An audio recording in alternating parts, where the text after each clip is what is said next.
Good morning, everyone, and welcome to our SWAC football head coaches media session for Monday, November 4th. Today's head coaches lineup will begin at approximately 10:05 with Alabama A&M head coach Connell Maynor. From 10:15 to 10:25 will be Alabama State head coach Eddie Robinson. From 10:25 to 10:35 will be Alcorn State Cedric Thomas. From 10:35 to 10:45 will be Bethune-Cookman's Raymond Woodie.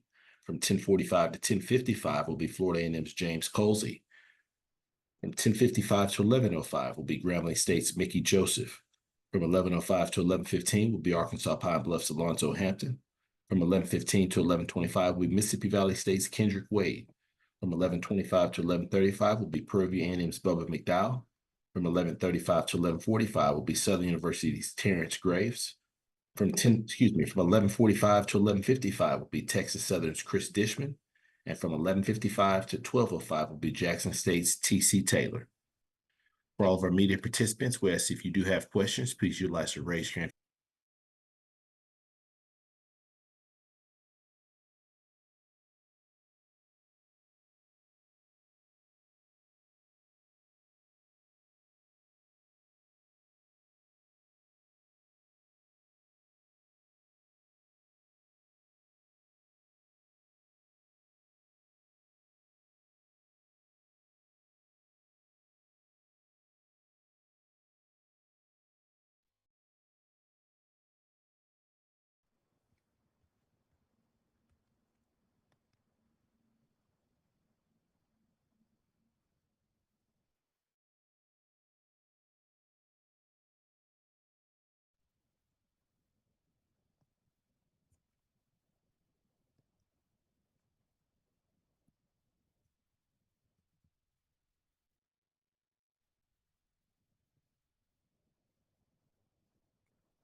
Once again, for our media participants that are joining us on the call, if you do have questions for our head coaches, we ask that you please utilize the raise your hand feature to get your question in the queue. Please limit your questions to one initial question if there are several questions already in the queue. If we do have additional time, we will work our way back around to get additional questions answered. With that being said, happy to be joined by Coach Maynor with Alabama A&M. Coach, first and foremost, just want you to know that we are definitely thinking of Cedric and his family as well as your program. It's definitely in our thoughts and prayers. And with that being said, good morning, sir. Good morning, Andrew. How you doing? Thank you, man. That's all we can do right now, man. Yes, sir. Coach.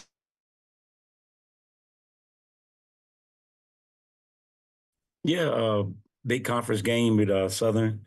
Came to Huntsville, and we knew they had a good football team. They was tied for first over there, who were leading that side, and we knew Graves had his guys ready to play. We got off to a good start. We was up 10-zip, and they made some adjustments, I guess, and we didn't execute as well. And then it was 10-9 at halftime. And they actually went after our 10-zip. They scored 19 unanswered, so it was 19-10. Then we got a field goal, and we scored a touchdown late with 3 minutes and a half left in the football game to go up 20-19. And now we got to go out and get a stop, and we wasn't able to do it. They made one more play than we did. We got the ball back at the end with maybe a minute and 10 seconds, but no timeouts, needing a touchdown, and weren't able to get in the end zone. So it was a disappointment, to say the least. But you got to take your hats off to Southern and Coach Graves. Did a great job. They came in ready to play, and they got the W. Appreciate those opening comments, Coach. First question goes to Tanner Spearman. Good morning, Coach. Coming into this game this week against UAPB, you guys are still looking for that first road win of the season, whereas UAPB's 3-1 at home. They've been pretty good at defending their home turf. What do you got to do to get these guys ready to go into an environment like that and be able to come out? It's tough to get wins, even tough to get wins on the road. Coach Hampton is doing a great job with those guys. He got those guys believing in line football, man. They flying around on defense. They got explosive offense with the quarterback and the wide receiver that's leading the league. So we got our hands full. We better.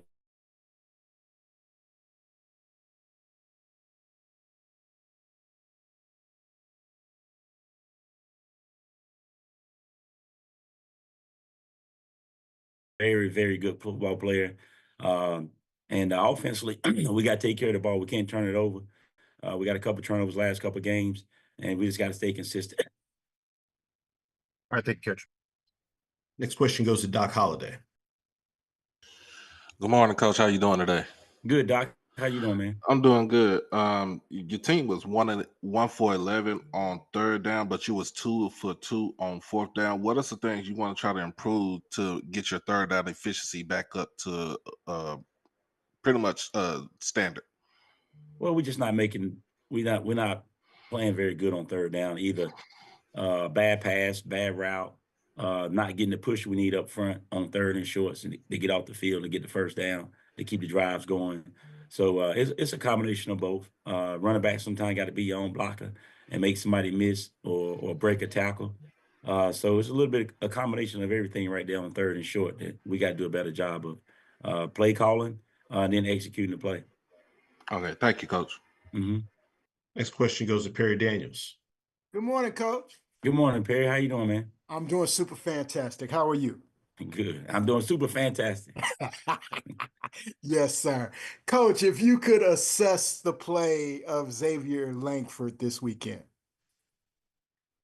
X played pretty good. He played pretty good. He missed some throws, some big throws, and missed a couple of reads that he should have took the one-on-ones and then take the one-on-ones. Other than that, excuse me, sorry about that. We got in the red zone and got bogged down a couple of times. Didn't get some points right there when we needed to. That was big. But overall, X played pretty good. I thought he played well enough for us to win. But we didn't get the W. So he's playing well. He's playing good enough for us to win. He just needs to be a little bit more consistent and get the ball out of his hand a little bit quicker. And Coach, what are your thoughts regarding the redshirt freshman quarterback for Southern, Xavier Tset? He played well. I mean, they made a decision to go with him, and obviously, since they got the win, they made the right decision. He took advantage. He threw the ball to that tight end a lot on some little crossing routes. They got us on that a lot in that game, and he made one big throw to his wide receiver on the crossing route that he caught and turned up the sideline for a big touchdown. But he played well as for a freshman to come and play that well on the road in a big game. He has a good future ahead of him. Thank you, Coach. Good luck this week. Yes, sir. Thank you. Currently taking questions for Coach Maynor with Alabama A&M. Any final questions? All right, we got a question from Doc Holliday. Coach, your team ran for over 190 yards on Saturday,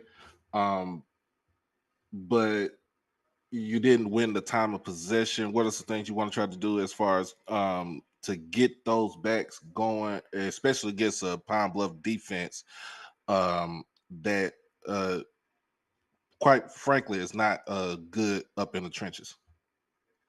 Well, I don't know about that. Tape I watched so far, they pretty good up front. They're playing tough. They're playing hard. But you know, Southern came in, I think, number 5 or 6 in FCS in defense, and you know, to get rush for 190 yards against them is pretty good. And I don't know if we knew, if you'd asked me before the game, will we get rush for 200 yards against Southern defense, I probably would have said no. So that was a good day for us rushing the ball with 190 yards against them. You know, but at the end of the day, we didn't get the stops when we needed to get the win. So, but the offensive line and the backs ran hard against Southern. Appreciate you, Coach. Yes, sir. Next question goes to Perry Daniels. Yeah, Coach, so we talk about those stops. Southern had a couple of very long drives, one being a 99-yard drive for a score. If you could talk about that, that particular drive, and I think they had another 75-yard drive for a field goal. You're absolutely correct. They did. They had 2 long drives, and that's rare. That's rare. That's hard to do. But they did it, and they kept making some big third down conversions. One coming out the end zone on third down on a pass over the middle, and then the freshman quarterback made a run down our sideline to his left, his strong side, and ran right by one of our guys and picked up about 20 yards, and that was a big play on that. And then he made the big throw on that same drive to his receiver on the crossing route that he caught and turned up and scored a touchdown. So that was a big drive, like you said. We gave him a 99-yard drive. He had a lot to do with that. He made some plays in that drive, and you know, you never want to do that. You get the team backed up on 1-yard line. You want to keep them there, make them punt, give you a short field, and then you come back down and score. But not only they flipped the field, they went down and scored. So you got to take your hats off to them. And Coach, you talked about the receiver for Arkansas Pine Bluff, but the quarterback, Mekhi Hagans, is a very dynamic player. What are you telling your defense regarding him? Same thing. You know, we can't try to stop him. We got to try to contain him. You know, he's a great quarterback. He's been playing great all year. So we definitely got to contain him. We got to try to confuse him, give him some different looks, put some pressure on him, drop in some zones, and just try to contain him. Thank you, Coach. Thank you. Any final questions? Coach, as always, we appreciate your time. Look forward to speaking to you again next week. All right. Thank you, man. Good luck to everybody. Appreciate it. All right. We are maybe a minute ahead of schedule. Next, we'll be joined by Coach Robinson with Alabama State. We'll be back momentarily.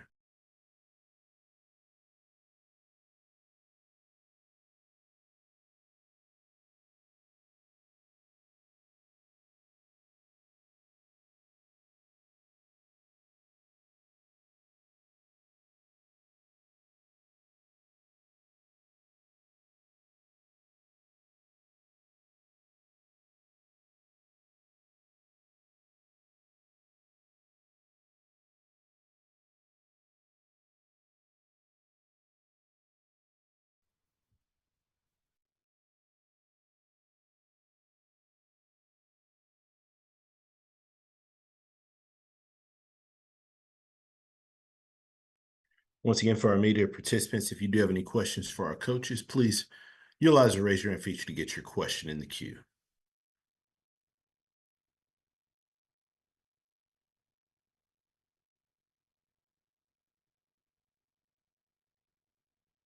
Next up, we go over to Alabama State, and happy to be joined by Alabama State head coach Robinson. Good morning, Coach. Good morning. How's it going today? Great, Coach. Coach, as always, we appreciate you take some time to join us. Coach, if you could please start us out with an opening statement recapping your team's most recent outing versus Alcorn State. Yes, played Alcorn State down in Mobile, Alabama in the Port City Classic, second Port City Classic. We played in the game last year also against Grambling. So the organizers are doing a great job of getting both teams down there the day before, having a banquet for everyone. I thought that was really nice. Had a pretty good crowd out there. Both bands showed up, and it was just a great SWAC football game. Both teams really competed hard. Both teams were extremely physical. We both had a couple injuries. It just seemed like one of those games where whoever made the last play or whoever made the last mistake would win. I think we both had a couple miscues, and we both took advantage of those mistakes. Just fortunate to get out of there with a win. I think Coach Thomas and Alcorn, they have a heck of a team. Those guys are super physical, and so they really tested us from that standpoint. Couldn't run the football like we really wanted to, and so our young quarterback did a great job of managing the game and not making too many mistakes, protecting the football. For us, we had a couple mistakes in the special teams aspect, which is just really hits me deep in the heart, you know, when you get punch block and stuff like that. But we have to give those guys credit. You know, they took advantage, they made the play. And so it was a tight game all the way to the very end. They actually had a 50-yard pass that the guy caught at the 5-yard line, was able to make the tackle. So it was one of those games where you're just fortunate to get out of there with a win and get to the next one. But we realized that in November, we got some mistakes that we have to clean up and get ready as we go to Grambling on the road to play at Grambling State University against a tough team. And we know it's their senior day, so they'll be ready to play. So we have to be ready to play also. Appreciate those opening comments, Coach. First question goes to Donald Ware. What's going on, Coach Robinson? How you doing this morning? Pretty good. How's it going? Doing pretty good. It's sort of a three-part question. What kind of player do you have in Rico Dozier? What has he meant to this team this year? And then what do you see in terms of him playing next level? Yeah, a great question. I mean, first of all, he's just a great kid, you know, from Abbeville, Alabama. So was glad to get him back home. Had 19 tackles in the game, sacked, made a lot of big plays. DeMarcus Cunningham, our other starting linebacker, was ejected after 5 plays for a targeting call. So Rico had to play way more than he usually plays. Pretty much played the whole game. Usually he subs in now and then. Really stepped up after the game. Had some great comments about his teammates. Everybody had to pull together. Just does whatever you ask. And so just love everything he brings as a college football player. And I think from the next level, you know, he'll be playing in the Legacy Bowl, so he'll definitely get his chance. I think he has the coverage ability and the speed and athleticism and toughness, those type of things. So he'll just have to adjust to the NFL game and just get himself in great shape. But I think he's a kid that definitely has a chance to make it at that next level. Follow-up question: how does he compare to Eddie Robinson? Well, two different styles of football from then and now. But I think as far as the coverage ability and what you're asking out of a Mike linebacker, I think he fits into that aspect of it really well. So I was probably more of a will linebacker and covered the tight ends a lot. But he mixes it up. I mean, he's a physical guy. And in this day and age, you have guys that still like to want to be physical and want to hit. And so I think that part of it is real big from what he can do. Next question goes to Keisha Kelly.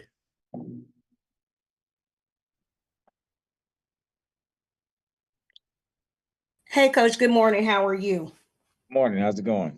Good. So you're headed to Grambling, you're headed to the hole, and we know that Grambling has suffered 2 losses these last 2 games. You talk about things that you need to clean up. What are things that you are working on for your team to clean up as you head to Grambling?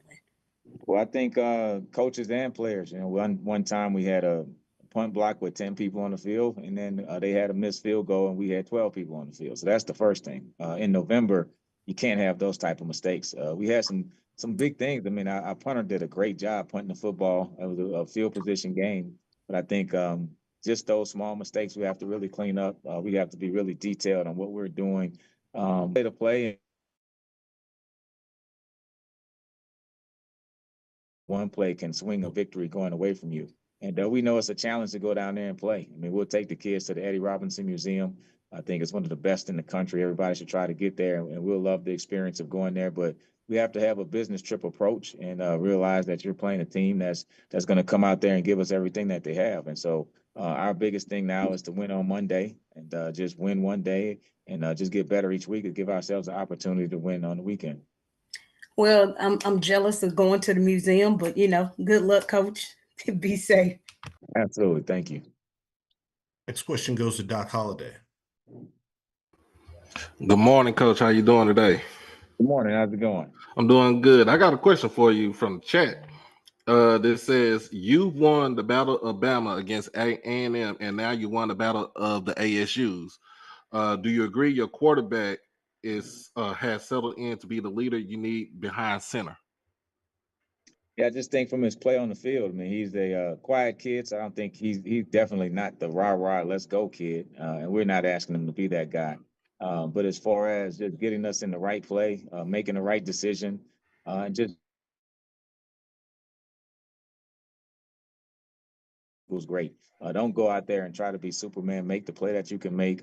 He probably needs to work on throwing the ball away. You know, sometimes the defense has a good blitz, a good call, and it's not going to work. And it's okay to throw it incomplete. It's okay to throw it out of bounds. He did a good job of trying to do it. He got an intentional grounding, but the thought was there. So he's learning that aspect of it, and to keep himself upright, and know how to stay out of harm's way. Appreciate you, Coach. Thank you. Next question goes to Jim Klein-Peter. Yeah, Coach, your team's in position to maybe force a three-way tie for the lead in the East eventually.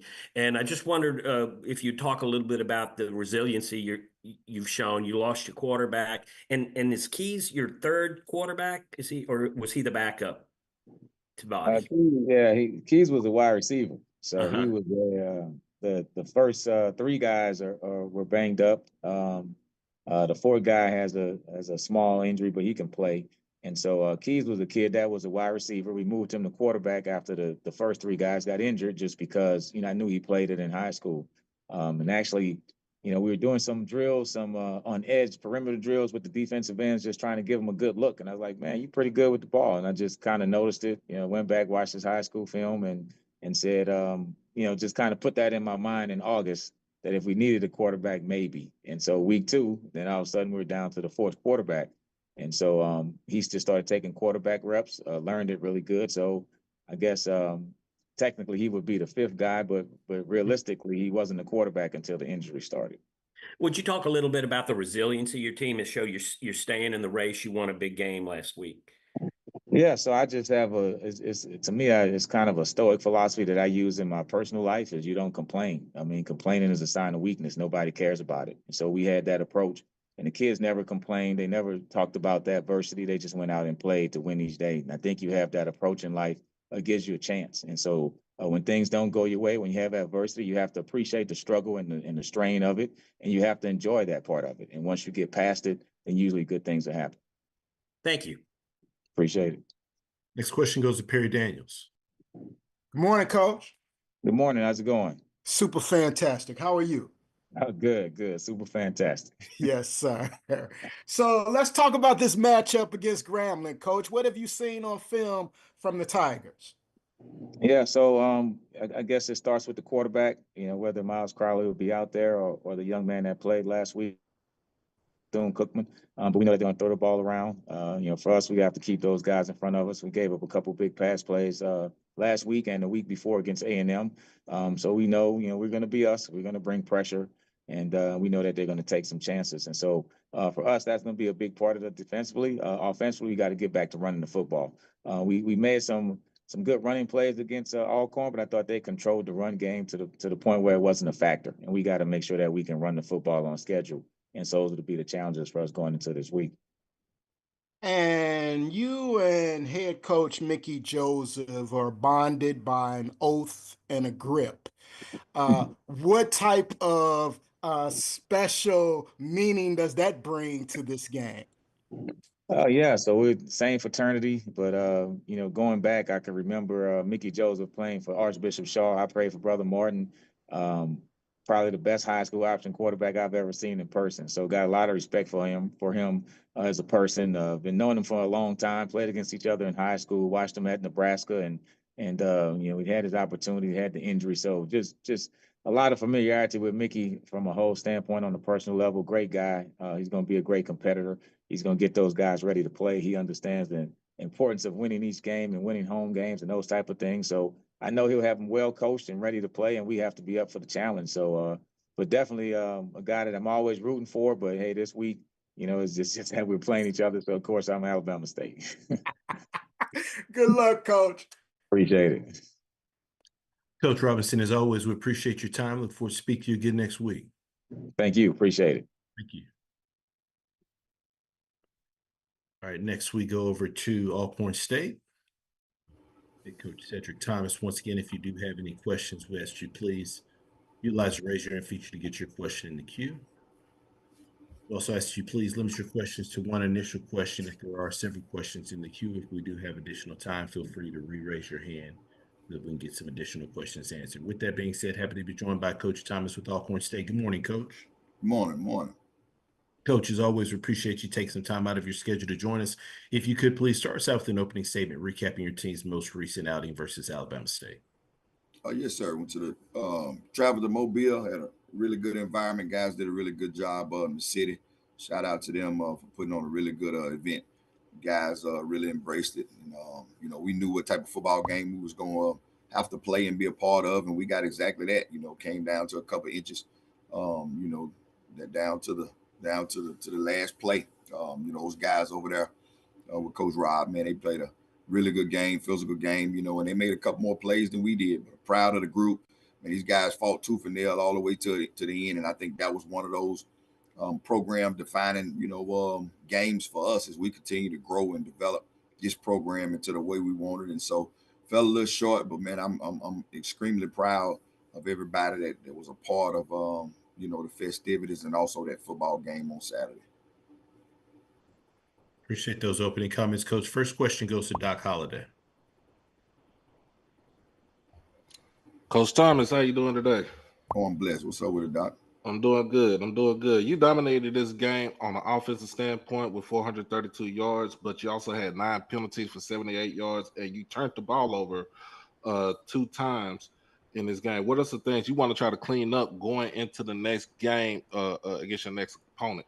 Yeah, the turnovers. One of those was for 6 points. We're not playing good enough, or we can't play anybody, well, to give points away. We're not that good to be able to give other teams good points, and they did a good job by taking the ball out the way. And so we got to clean that up. The penalties, they are what they are. They didn't affect this game, from a win and loss standpoint. But the biggest thing is, like you hit on, was the turnovers. We got to make sure. And Coach Rob just got through mentioning that. We got to be able to throw the football away. But we got to take that sack. And going into this game against Texas Southern, they had your number for the last 2 years. And we all, remember last year where it was on a Sunday. What are the things you want to try to get to these guys about trying to forget about last year and just to focus on right now? Yeah, well, they don't need to forget about last year. I think that's going to be the motive for them.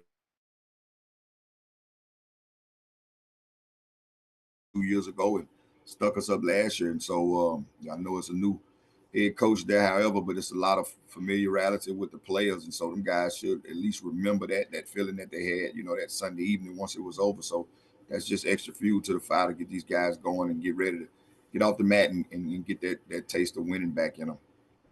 I appreciate you, Coach. Yes, sir. Question goes to Perry Daniels. Good morning, Coach. Morning.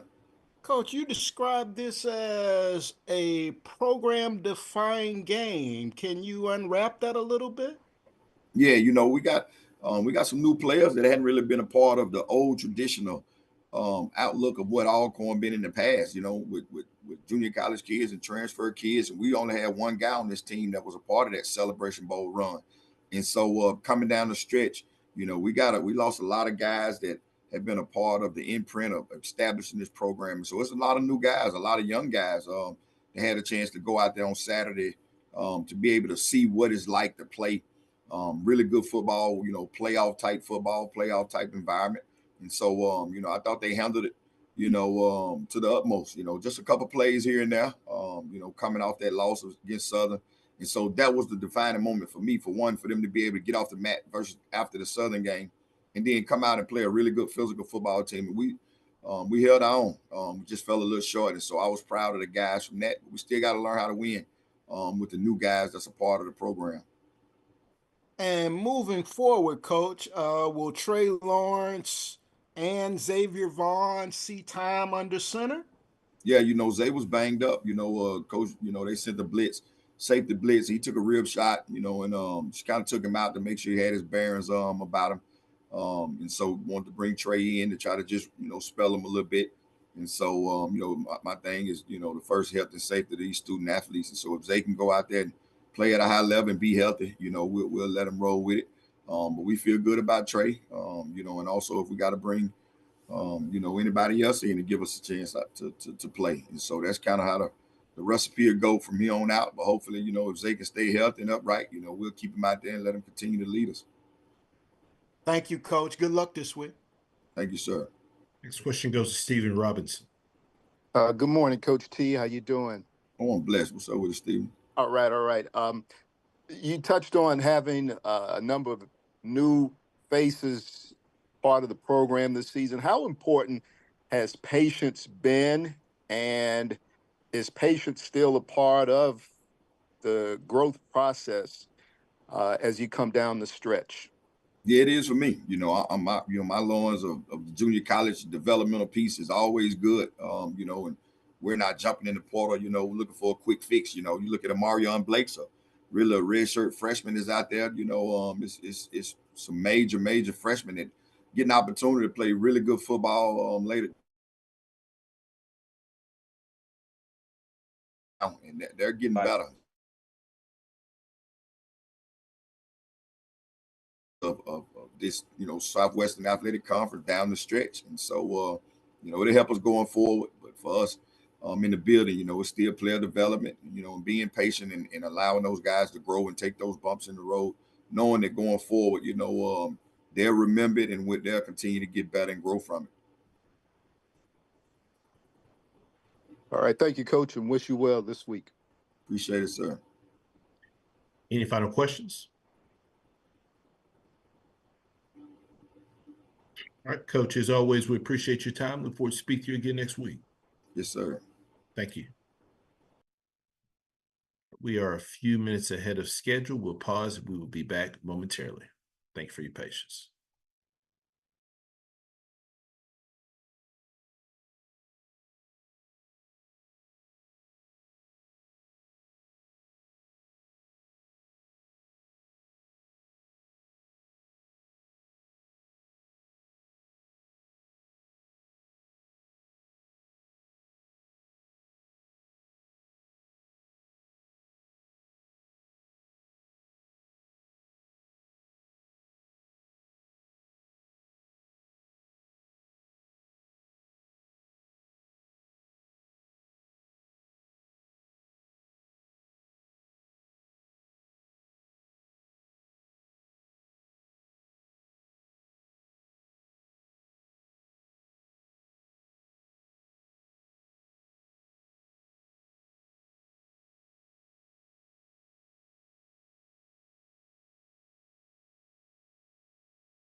All right, once again, for our media participants, if you do have questions for our coaches, please utilize the raise your hand feature. If you do see that there are several questions in the queue, we're going to ask you please limit your questions to one initial question.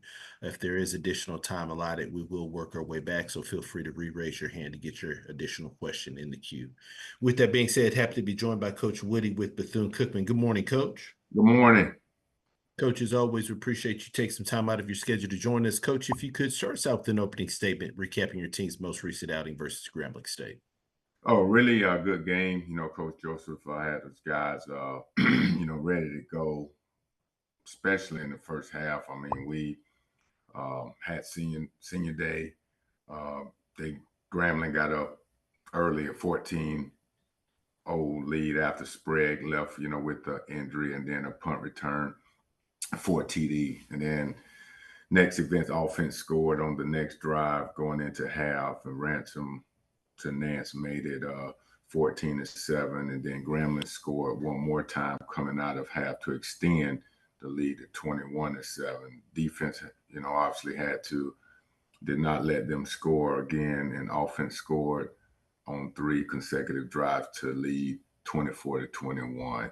And then our offense had a chance basically to seal it, but set up for a field goal that got blocked. And then the defense came, and I was proud of them out back-to-back possessions with interception to win the day.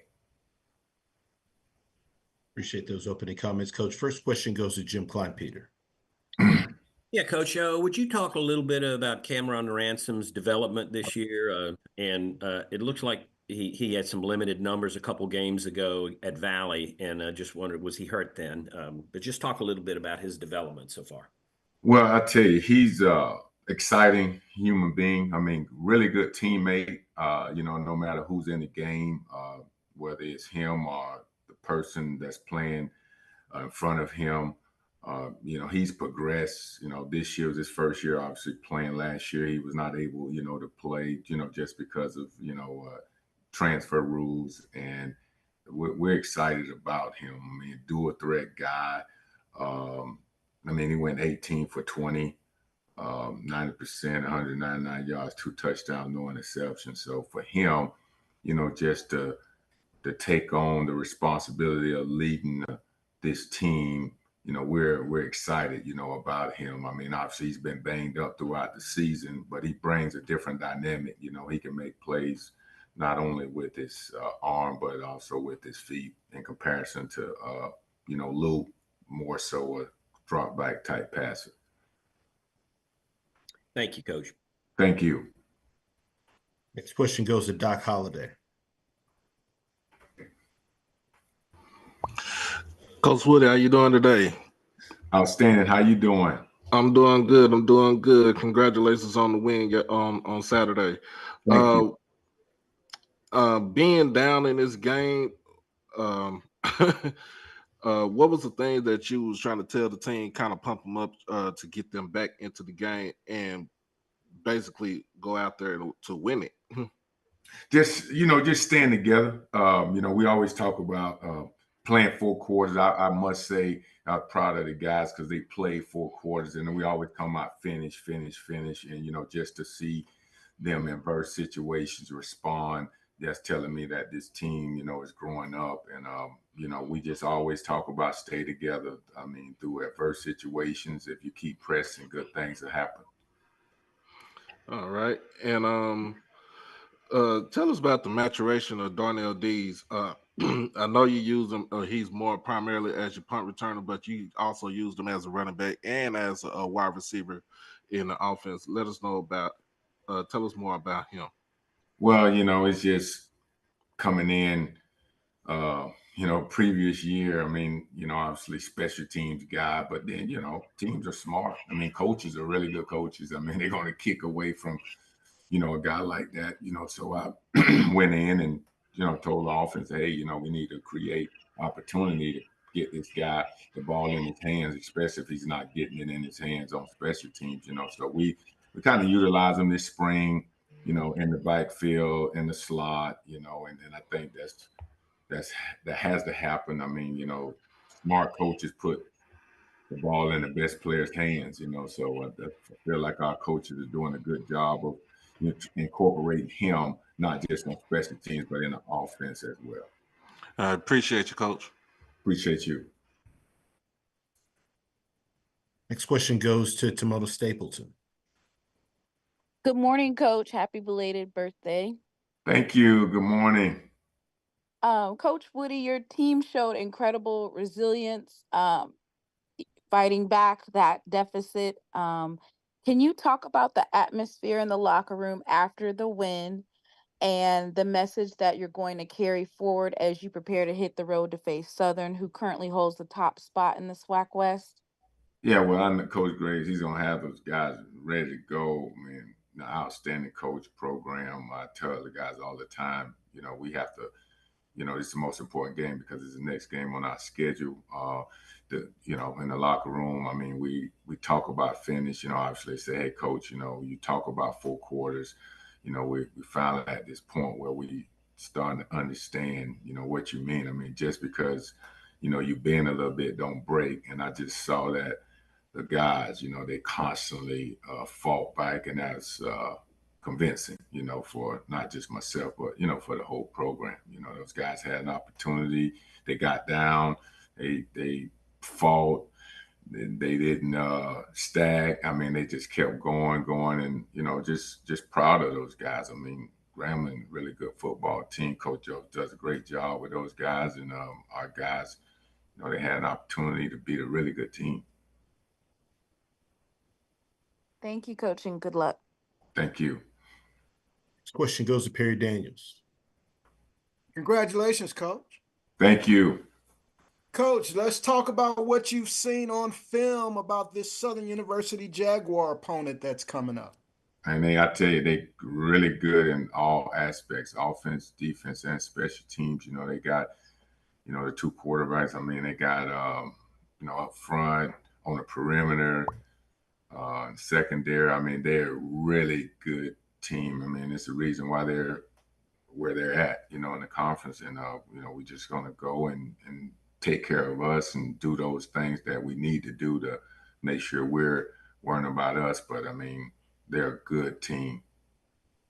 And Coach, with you having beat one university in the state of Louisiana, would winning 2 games against those Louisiana schools make up for a season that hasn't quite lived up to your expectation?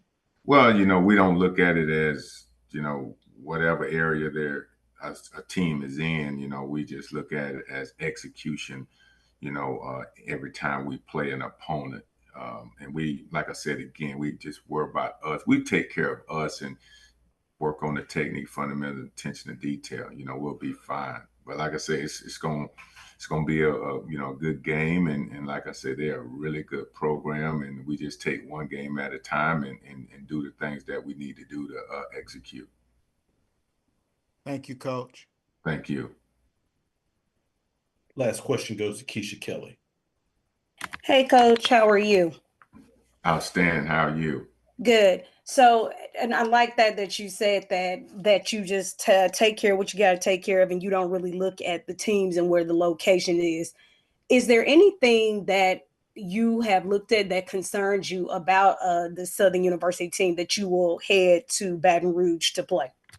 Well, I tell you, man, they're big, they're strong, they're fast, they're physical. I mean, they have the tools, and those guys been playing, you know, really good ball. We just got to take care of the ball, and obviously, you know, stop the run. And you know, you stop the run, then you have a chance, you know, with the pass. But we've been kind of sputtering, you know, from week to week, and I'm excited about the improvement. But you know, to worry about one aspect, we're not worrying about that. We have to play a team philosophy game. Everybody have to do their job, because if you don't, they can hurt you on special teams, they can hurt you on the offense, and then also, you know, that stout defense they have. I mean, you know, they're you know, one of the best teams in the FCS, you know, so we got to really have our guys ready to go, you know.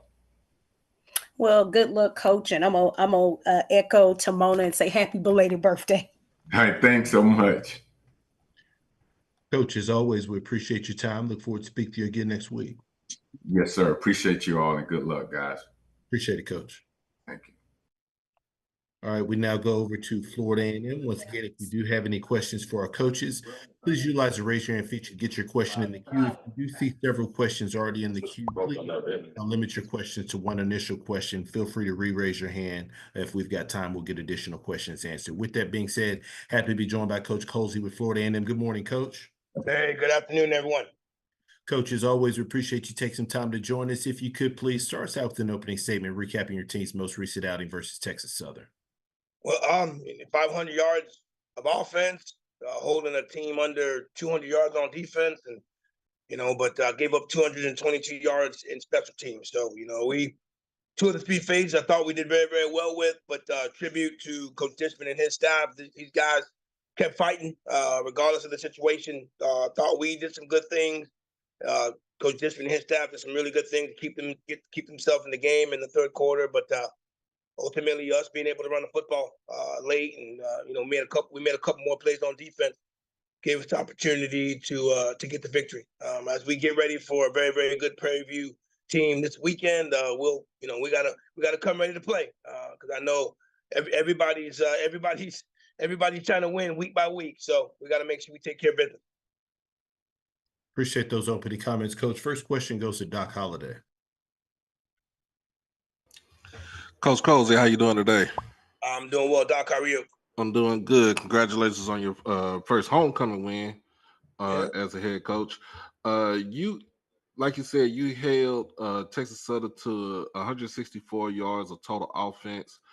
And you also, on offensive wise, you also got your first rushing touchdown of the season.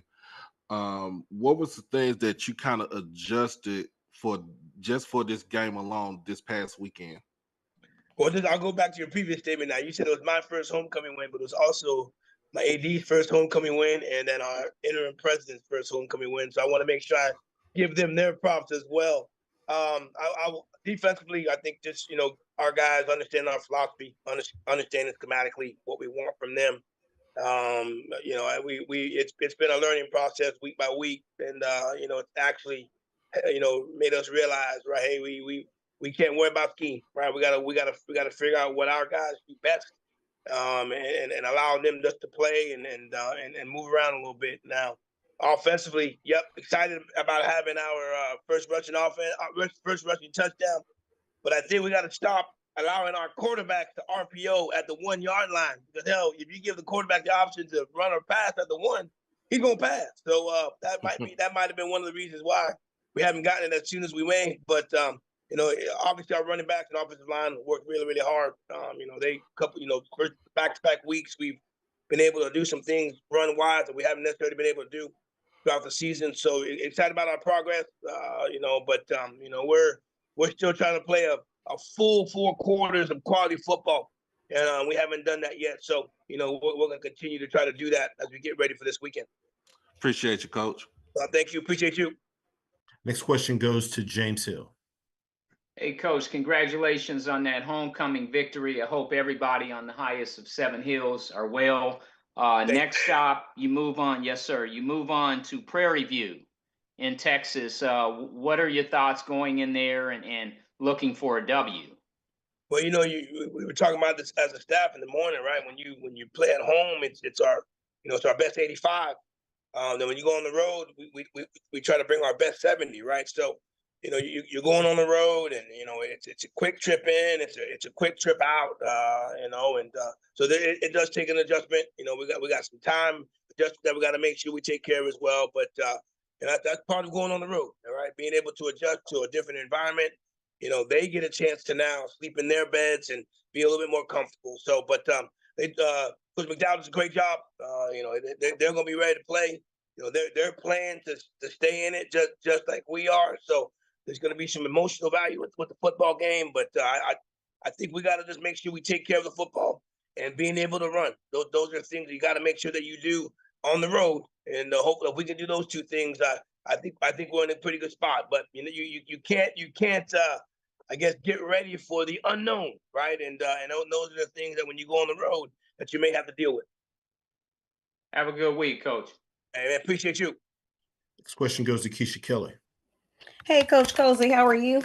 I'm doing well, Miss Keisha. How are you doing? I'm good. So I know last week we talked about the environment and how you were trying to keep the guys focused, and it's apparent they were very focused for homecoming. But can you just kind of talk about the environment, the fans, and how that was for you? Talked about you, your AD, your intern president. Talk about how that was getting that victory for all of y'all and how that environment was, because I know I didn't saw so many pictures and I know how it is at FAMU, but kind of talk about that if you will. Well, we talked about the homecoming week, and there was before our football game, there was 42 scheduled events that was going to happen before that game. Now we both know there were some unscheduled events that happened throughout the week, but as far as scheduled, there was 42, and but the 43rd event was the football game. That was going to happen, at 4 o'clock on Saturday, and we talked about making sure that the 44th, 45th, 46th, and 47th, etc. events were going to be happy times, right? And that was, everybody came for homecoming and had all the things they needed to do, but the most important event was the football game, and so we thought it was important to make sure we did what we needed to do, didn't take any days off. We did exactly what we would do normally, do a normal week of preparation, and I credit our veterans that they did a great job, locking us in. Our mentality was to make sure we won the football game before we did anything else, and obviously we were able to do that. But credit to our leaders, credit to the coordinators. I just get a chance to ride the ship and put the schedule together, and our guys did a great job managing that and doing exactly what I asked of them. All right. Well, congratulations, Coach. Thank you, Keisha. Appreciate you. Next question goes to Perry Daniels. Good morning, Coach. Hey, Perry, how you doing, boss? I'm doing well, sir. How are you? Another day. Daniel Richardson, Coach, 25 of 33, 267 yards, 5 touchdowns, and 2 interceptions. Assess his play. It's hard to be negative about a guy who throws 5 touchdown passes, but him and I on our way to our media deal on Saturday, we just talked about the 2 interceptions, he's got 267. He probably could have been into that 300 range if on those 2 interceptions he would have just taken what the defense is giving him, right? So he's one of the best, not just in the country. He's got a high completion percentage. He's throwing for a bunch of yards, and he's doing exactly what we expected he would do. Especially because he had done it at Central Michigan and Florida Atlantic. But he's slowly but surely continuing to win his teammates over. But he's done a great job.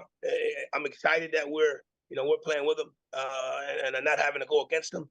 And then credit to our offensive line and our running backs and our wide receivers who are also winning their one-on-one battles that they have to go through every play. So we're getting the ball in the hands of our playmakers, and guys are making plays, and and when you put a 50 spot on the board, that means everything was clicking.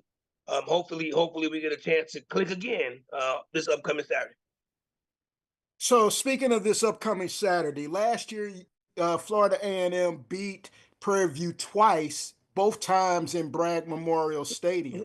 Do you discuss last year's contest with this year's team? Does that have any bearing on Saturday's game? What's the philosophy in that approach? Well, we looked at the previous game from last year just to see if there's any similarities. They do have a new coordinator in tow, but I think it's just important for our guys to understand that that's who we had to play for the SWAC championship, right? So this is a very, very good football team, well coached. But as far as going into the past, that's about as far as we'll go. Staff wise, they put on tape, who they are, what they are, and that's we'll use the last 4 to 5 games to dictate what we want to do schematically. But anybody that may be new to our program, we have to just let them know this is the team that we played, for the SWAC championship. So this is a very, very good football team, well coached. But what's on film and what we're looking at over the last 4 or 5 games is what we will use the most in regards to preparing for them. Thank you, Coach. Good luck. Thank you. I appreciate you. Coach, as always, we appreciate your time. Look forward to speaking to you again next week. I appreciate you guys, and good luck to everybody throughout this week. Appreciate it. Thank you. All right, we are maybe a minute ahead of schedule. Next, we'll be joined by Grambling State's Mickey Joseph. Appreciate your patience. We'll be back momentarily.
All right, we are attempting to reach Coach Joseph with Grambling State.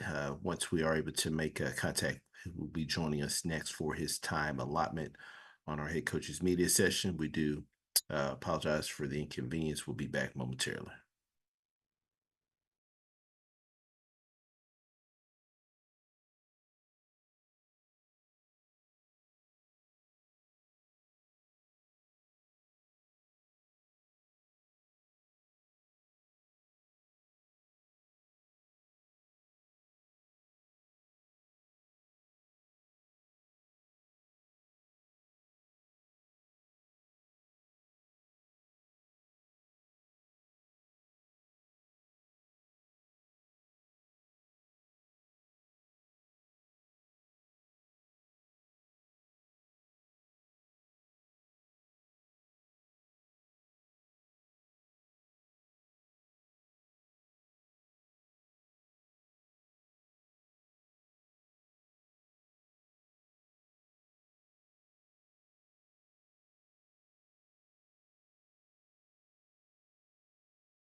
Once again, if you do have any questions for our head coaches, please utilize the raise hand feature. Unfortunately, we were unable to reach Coach Joseph with Grambling State, so we will move along to the next coach on our schedule, Coach Hampton with Arkansas Pine Bluff.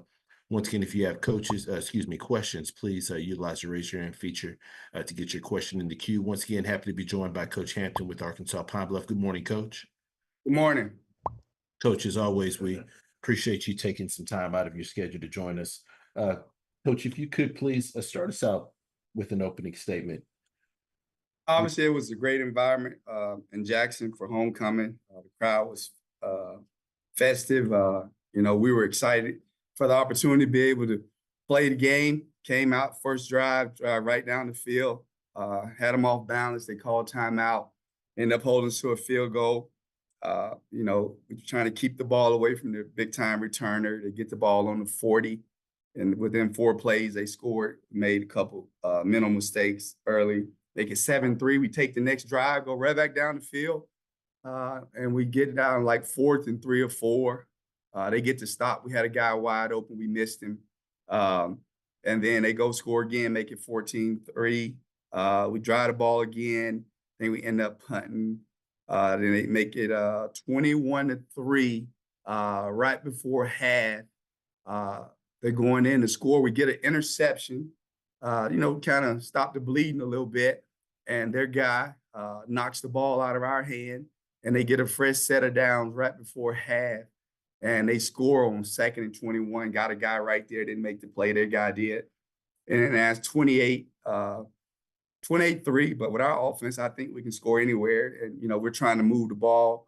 And then they get an interception right before half. Made a great play. And then we get a personal foul. We grab the face mask. Made it 31-3. At that point, man, you just try to get out of the half and try to go back and gather yourself. And we really thought, we could come. We moved the ball on everybody. I thought we could come back out. We were just trying to win the second half. And we take they drive the ball. We get a stop. And then we drive it. And then we just kind of shot ourselves in the foot. But we'll give them credit. They're a good football team. And we didn't do what we needed to do in order to give ourselves the opportunity to win the game. So hats off to them, and they got a good football team, and we need to continue to build our program so we can get on that kind of stage and be ready for that moment. Appreciate those opening comments, Coach. First question goes to Tanner Spearman. Good morning, Coach. Obviously, you guys have played some really good quarterbacks this year. You've got Xavier Linkard from Alabama A&M coming in, and what stands out to me about him is his versatility, because he's second in the conference in passing, but also second among quarterbacks in rushing. How do you get your defense ready for somebody who could do both so well? Well, obviously, I think Alabama A&M probably, in my opinion, have one of the best offense, if not the top offense in this conference. Coach has done a really good job. He's an offensive-minded guy. His quarterback can run it just like the quarterback from Mississippi Valley and most quarterbacks in this league. But this young man can spin the football as well. They got a very talented receiver, just as good as the one that we have. So, man, we got our work cut out for us to be able to stop him. But they got weapons all over the field. I just, for Coach, man, he's got to figure out how he want to do it. It seems like week to week, he kind of figure out, like, what, I'm going to do this to these people and do this to that team. But they got a really good offensive football team, man. And so I didn't get any sleep last night, won't get any sleep tonight. Obviously, we got practice today. We're going to let our kids go vote tomorrow. So they won't even practice tomorrow. We want to promote citizenship and give them the opportunity to voice their vote. But we needed to get on the practice field today, man, because that whooping we took, I don't like it. Players don't like it. Coaches don't like it. So it's time to get back to the drawing boards. As a competitor, you want to get back on that field as fast as possible. And Coach, you talked about coming off that loss 3 times this season. You guys have taken a loss on the road, but come back and bounce back with a win at home. What have you seen out of these guys and their ability to mentally turn the page on these kind of losses and get ready for the next week? Well, Coach, obviously, Tanner, for us, it's just like when you're building a program, man, it's just so many different phases that you got to go through. Obviously, we hadn't been able to win on the road very much since I've been the head coach. And I wish I could bottle up what we're doing at home to take it on the road with us.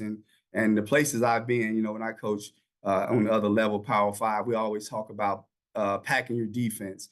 And we hadn't been able to do that, on the road. And obviously, we've been able to move the ball. But again, we haven't been able to sustain drives. So we need to just continue to, come back to practice today. And then, our home crowd has been great for us. Obviously, I think our kids get a chance to see their, classmates come out, support them. That'll mean a lot to them. But this place has been pretty good for the home game. Simmons Bank Field, it's kind of been 12th man for us. So we're looking forward to that. We're going to need it this week. Because like I said, Coach Maynor, man, I think he's one of the best offensive coordinators in college football, not just the SWAC. All right, thank you, Coach. Next question goes to Doc Holliday. Coach Hampton, how you doing today? Doing great. Your receiver, Giovanni Gibson, had 6 receptions for 45 yards. What was the things that you saw from the defense of Jackson State where pretty much they kind of had him blanketed? They had him blanketed with 2-3 guys. I mean, my hat's off to them. They wasn't going to let him beat them. So I give them guys a lot of credit. They had number 3, one of the best looking corners I ever seen in my life out there guarding him. Then they had number 13 out there. Then they had number 7. Then they had a safety over top of them. So they had a really good game plan. They were able to get pressure with 3-4 guys. So I mean, that's a good football team. It's the reason that they're undefeated. So we got other guys that were wide open. We watched the film, and just like Jackson State watched. I mean, second, third, like the 7th play of the game, got a guy run down the field wide open. Score's going to be 10. It's going to be 10-7. I mean, they don't even cover that guy because everybody's watching Giovanni. But again, we got to continue to grow as a program. And when you got a really good receiver like we do, people are going to try to do things to take him out. And I give Jackson State a lot of credit, man. They schemed it up pretty well. And they was making sure when he did catch the ball, they were putting hats on him. And that's what we talk about, being physical. And I remember early in the week that their coach said that. And so when you're building a program, and Jackson State's been one of the top programs in this league for a long time, no matter who's the coach. They play physical football, and they want to know if you're going to be able to do it for 60 minutes. And we were not able to do it for 60 minutes. But we got to go be able to get some players that like football for 60 minutes and be really be able to stick that hat in there and you say, bring it on. And so we didn't do that. So hopefully this week, I know our players have bounced back. I know our coaches have bounced back. And, Coach Maynor, they coming off a loss, and we are too. So, man, it'll be a good one. And my second question is, on scheme wise, what are you trying to do as far as against Alabama A&M to keep that offense off the field within your running game? Man, I can't tell you that. If I tell you that, then you may tell them. No, I mean, obviously, like everybody else, you got to stop the run first. I mean, they got running backs, they got receivers, they got a quarterback that's really talented. They got 3 quarterbacks that are really talented. Again, I'm going to say this. I think they're the best offense that we played this year. And Jackson State's really good. And Jackson State make you do a lot of different things as well. But Alabama A&M and Coach Maynor, that he knows how to coach offensive football.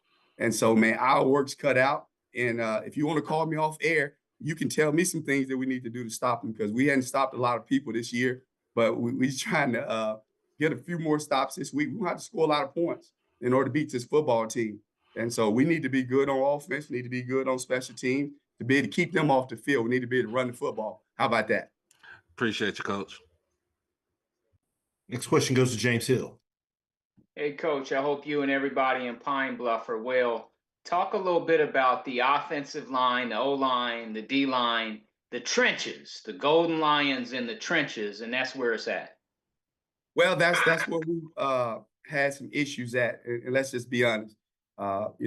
Obviously, we try to get some guys, high school guys, portal guys on the O-line, D-line. That's the one thing that we got to do to be able to catch up with the top-tier teams in this conference. We got some good players. We just need more of them on the O-line and D-line.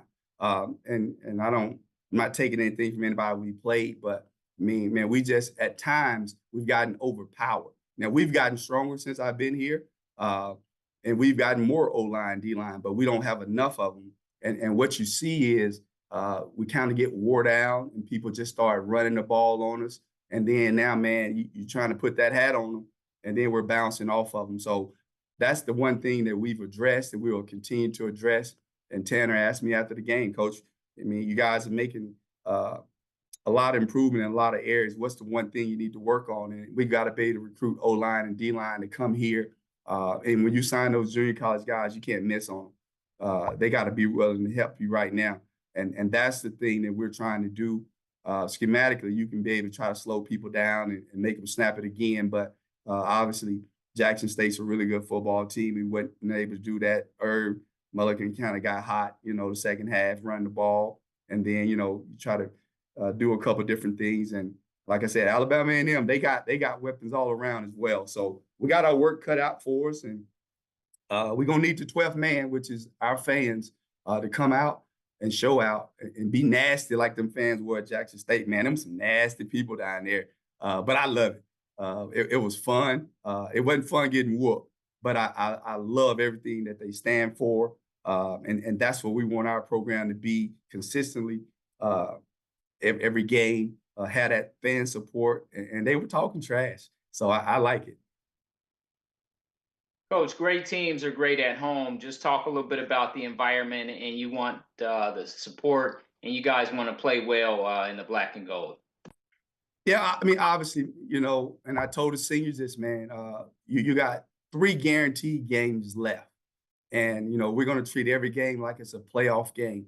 And, as a senior, we only got 10 seniors and only like 6 of those guys are playing. It's a young football team. But we're just trying to speed up the process. And what we have to do is got to be able to take advantage of the opportunities that we have. We had guys in position to make plays. They didn't make plays. But, our home field advantage, for whatever reason, it has been a real home field advantage for us. Our kids have had a little more mojo with them.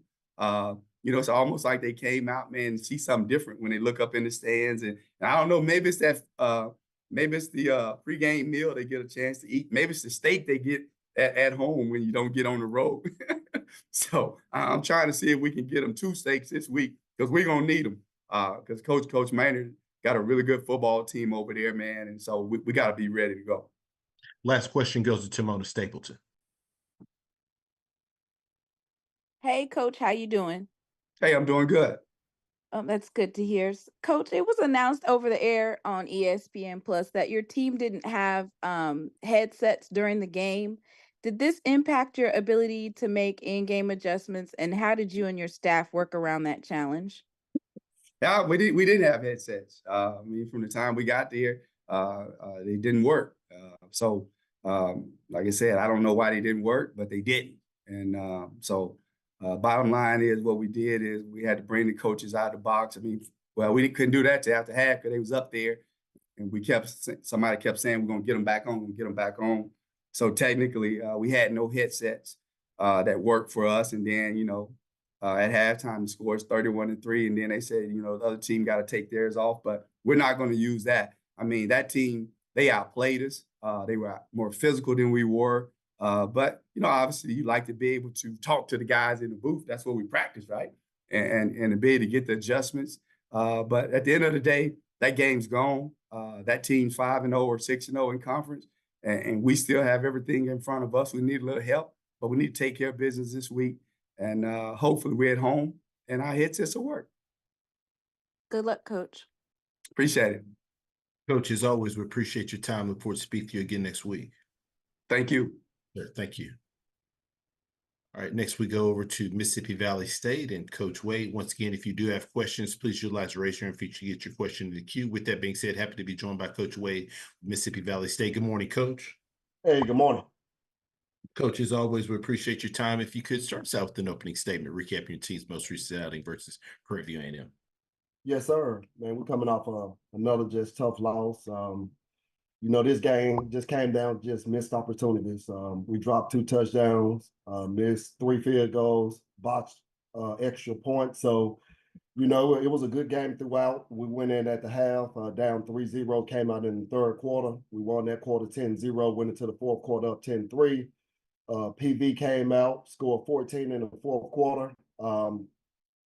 We down 17-10 with about 2:47 left. I get in the huddle with the offense. I told them we're going down to score. We're going for 2. So we went down, we scored, went for 2, converted it, got called back for holding. Then on the extra point, we got moved back. So we attempted the extra point, had a mishandling of the snap with that. So we didn't get a chance to get a kick up. On the ensuing kickoff, we kicked onside kick, recovered it, got called for offside. And that was pretty much all she wrote. But really good game. Coach brought his kids in, man. They played extremely hard. Our kids played hard. And like I said, just came down to missed opportunities. We've turned our attention to Jackson State, who I think is the best team in the SWAC. We get the opportunity to go down to Jackson and mix it up with those guys. Looking forward to it. Appreciate those opening comments, Coach. First question goes to James Hill. Hey, Coach, I hope you and everyone in the Delta are well. Jackson State and Valley playing this weekend. A lot of tradition, the Totten era, the Cooley era, your era, Coach Prime, and the list goes on. TC, talk a little bit about the historic value of this game and what it has meant to people in the Delta all the way down to the south part of the state, and what this game will do in your thought process going in. No, man, it's big. I mean, particularly for our people. I don't know how they see it, but it's a big game. Every time we play Jackson State, the fans seem to get up for this game. As a coach, I don't put any more into it than any other opponent. But I mean, it's always huge bragging rights. We recruit some of the same players. We, two in-state schools in the state of Mississippi, and it's always big. When you play Jackson State. But for us, if I'm being honest, in this building, it's just the next opponent. And like I said, we're looking forward to going mixing it up with those guys. Next question goes to Stephen Robinson. Good morning, Coach Wade. Stephen, my man, good morning. All right. The 2-point attempt that you were successful on, but nevertheless it was called back because of holding. Was that pre-planned, or was it something that you thought of right there at the moment? Let's go for 2, but kind of take me through your thought process going for 2, and also your take on the actual holding call. Yeah, we practice those plays every week. So we have 5 to 7 2-point plays. We work those same plays every week. So when we were down 17-10, when I was in the huddle with the offense, I looked at those guys and I knew we would go down and score. So at that moment, I knew we would go for 2. So, like I said, we play to win, so I'm pretty aggressive. I go forward more on 4th down than anybody in the SWAC. So again, we knew we were going for 2. We had the right play called, and like I said, we executed the holding. I've looked at that play many times. It is what it is. Instead of focusing on the holding, I tell you what my message to the guys was: we missed a lot of other opportunities. We dropped 2 touchdowns. We missed 3 field goals. So we put ourselves in that position to put your faith in somebody else's hand, and that's a life lesson. If you do what you're supposed to do, handling your business the correct way, you kind of prevent yourself from being at the mercy of somebody else. And like I said, it was a good play call. The kids played hard. We executed the play. My job is to focus on coaching football, and I hope that they look at it and take heed to what's going on, and hopefully we get some of these calls soon, but again, we do not focus on that. We focus on our ability to do what we need to do, which is go out there. The game shouldn't have been close. The game should have never came down to a 2-point conversion. So the 2-point conversion doesn't mean a whole lot to me, if I'm being honest with you, Stephen. We missed a whole lot, left a lot of points out there. Next question. All right. Thank you, Coach, and wish you well this week. Yes, sir. Thank you. Next question goes to Doc Holliday. Coach Wade, what's going on with you, sir?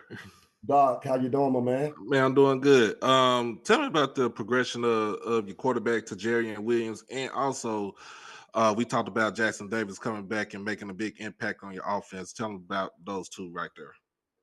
Man, Jerry Williams is playing at an extremely high level. He's been over 70% completion percentage the last 2 weeks. He's not doing anything to lose football games for us. He's, early in the year had a lot of turnovers, a lot of interceptions. That hadn't been the case the last 3-4 weeks. He's just playing at an extremely high level. And like I said, credit goes to the offensive coordinator, just cutting back on a lot. We were doing too much in the beginning, and we found out what Tajarian does well, and we focus on those things, and he's doing a really good job. I'm proud of the kid, and I just hope that he continue to play at the rate that he's playing at, because he's putting us in position to go out there and win football games. Jackson Davis, one of the top players in the SWAC. He's only played 6 games, and he's, I think, number 11 in the SWAC in receiving. He's just a big-time player. He go out there, obviously people see the catches and plays he make in the passing game, but truth be told, Jackson provides just as much impact in the run game. He don't mind putting his face in there, getting gritty, getting nasty. So 2 really good football players. Appreciate you, Coach. Yes, sir. Last question goes to Perry Daniels. Good morning, Coach. Hey, Perry, good morning. Let's talk about Nathan Rimberg, Coach. 7 receptions, 163 yards, and 1 touchdown. Yeah, I want to talk about the one he dropped, the touchdown that he dropped, so he should have had 2 touchdowns. He should have had over 200 yards. A really good football player. But again, we focus on what we didn't do well. So again, Nate had a big game. We knew he would. He's an extremely dynamic playmaker, but Nate, I have to understand that we got to take full advantage of all the opportunities that we get.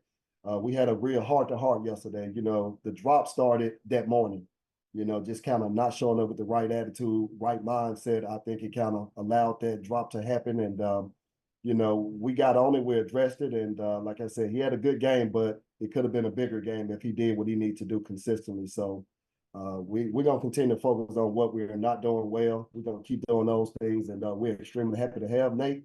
That kid is special. He's special. The only somebody that can stop Nate Rimberg is Nate Rimberg. And I think he understands that, and he's learning that. And hopefully he continue to learn from some of the things that he's had to learn. I suspended Nate against Alabama State. He didn't travel with us. He's one of the best players in the conference.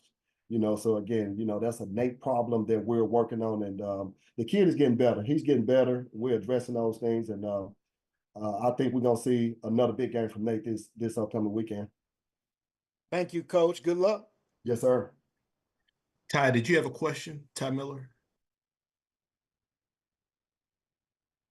Okay. Yes, I did. Okay.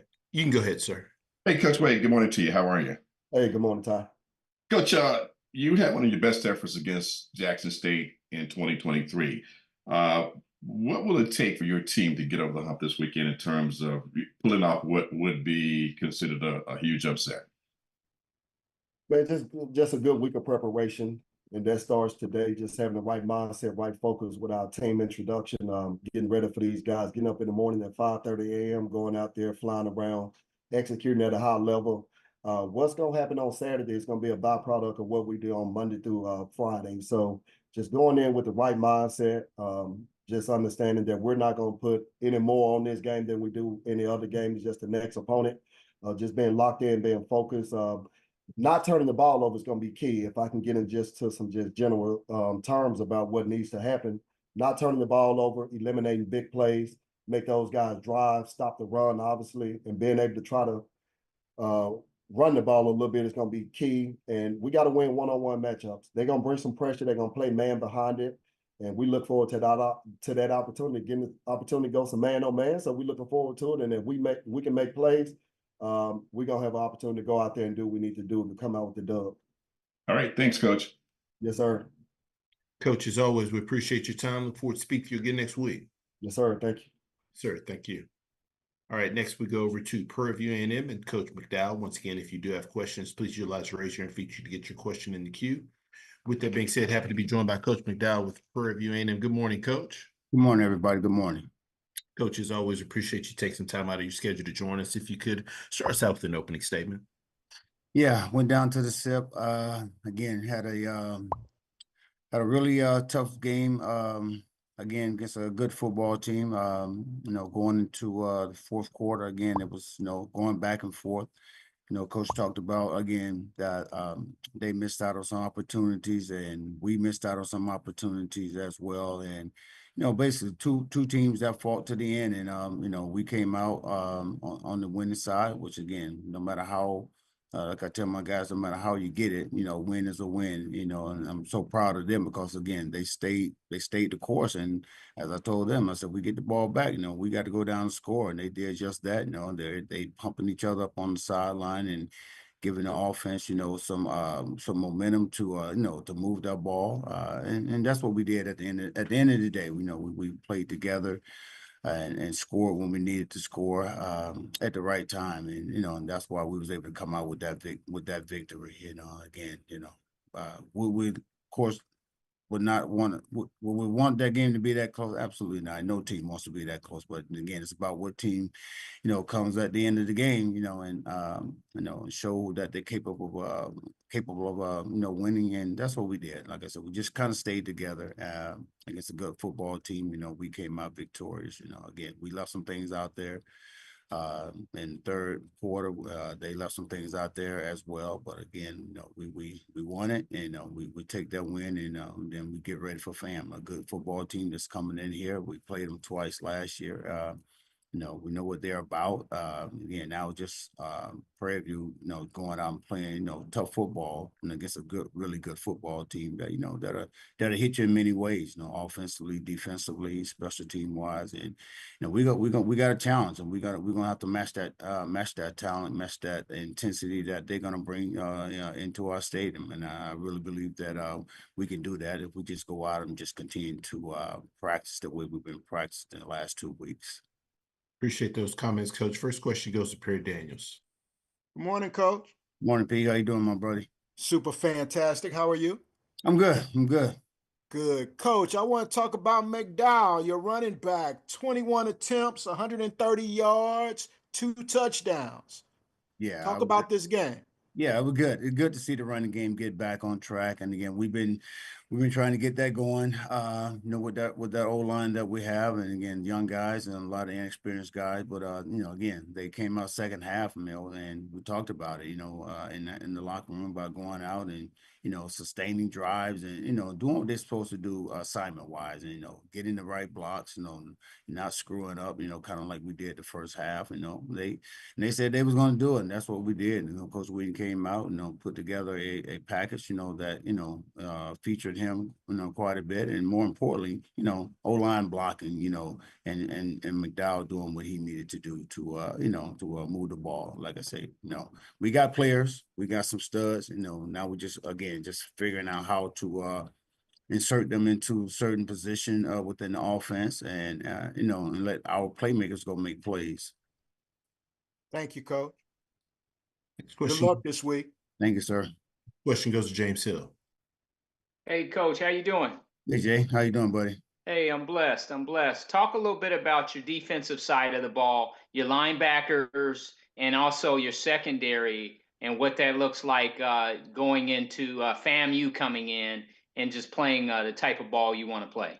Yeah, we're gonna have to again, we have to get better. Again, we're going into meetings today, and put up the film, and let these guys see what they did wrong, and hopefully we can get that corrected throughout the week, and we don't have those same mistakes going up against a good football team that's coming in here to win a football game. If we can hold up, in that back end, and as well as the linebackers, which again, one of our better groups, units, we're going to be okay. But again, we're in position to make plays. But again, somehow, some way, we kind of shoot ourselves in the foot, even going down, even in that last drive. I mean, again, to get them into field goal range for them to score.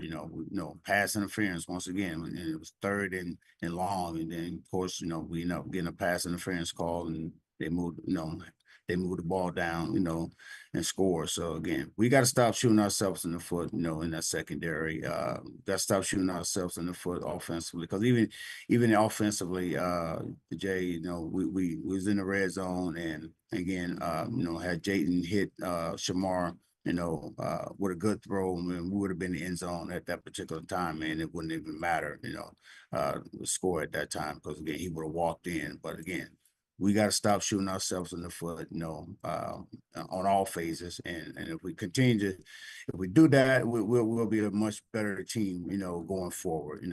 Again, a lot of things that we're still correcting, trying to correct and get better at, and definitely what better time to get it done now. It's a good football team that's coming in here.